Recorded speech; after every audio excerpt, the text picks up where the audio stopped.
नमस्कार, मैं अम्बी वर्मा और आप देख रहे हैं दैनिक समाचार। तो चलिए आगे बढ़ते हैं कुछ खास खबरों की ओर।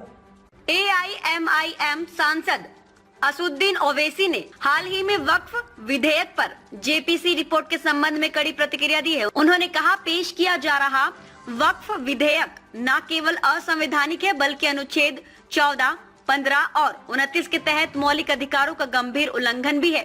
ये विधेयक वक्फ की रक्षा के लिए नहीं बल्कि मुसलमानों से इसे जब्त करने और नष्ट करने के लिए है।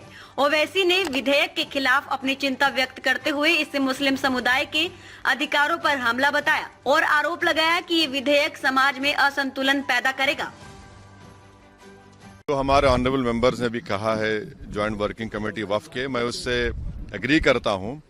एक बात आप समझिए कि ये वक्फ का जो बिल लाया जा रहा है, ये सिर्फ और सिर्फ ना सिर्फ अनकॉन्स्टिट्यूशनल है, fundamental rights article 14, article 15, article 29 का ग्रेव वायलेशन है।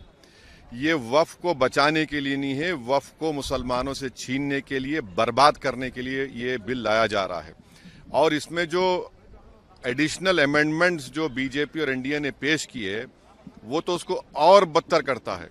आप बताइए कि कैसे मुस्लिम वक्फ प्रॉपर्टीज में नॉन मुस्लिम को मेंबर रखा जाएगा, कैसे आप कलेक्टर नबाव ऑफिसर्स को पावर देंगे, कैसे कलेक्टर डिसाइड करेगा कोई वक्फ प्रॉपर्टी है या नहीं, कैसे आप EYQ प्रॉपर्टीज को का सेक्शन खत्म कर रहे हैं, कैसे आप लिमिटेशन एक्ट को अप्लाई कर रहे हैं जो हिंदू धर्म के प्रॉपर्टीज के ऊपर, सिख धर्म के और क्रिश्चियन धर्म पर अप्लाई नहीं होता है।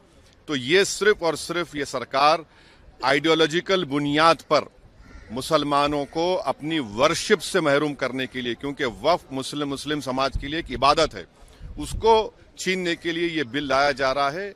हम इसका कंडेम करते हैं। और दूसरे जो JWC में ऐसे स्टेक होल्डर्स को बुलाया गया जिनको भारत के संविधान पे कोई भरोसा नहीं, जिनके ऐसे ऑर्गेनाइजेशन को बुलाया गया जिनके ऑर्गेनाइजेशन के मेंबर्स आतंकवादी केसेस में अरेस्ट हुए हैं, मर्डर चार्जेस उनके ऊपर हैं, ऐसे लोगों को बुलाया गया है। और जल्दबाजी में ये JWC की रिपोर्ट को दिया गया है।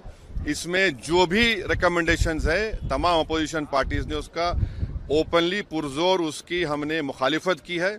और आज स्पीकर साहब से हमने जो मुलाकात की थी, स्पीकर साहब के इंटरवेंशन के ऊपर जो डिसेंट रिपोर्ट्स अपोजिशन MPs के थे जिसको रिडैक्ट कर दिया गया था, उसमें से 70% रिडैक्टेड वर्जन को शामिल करने का स्पीकर साहब ने एश्योरेंस दिया है, जो आज होम मिनिस्टर ने भी उसको कहा है।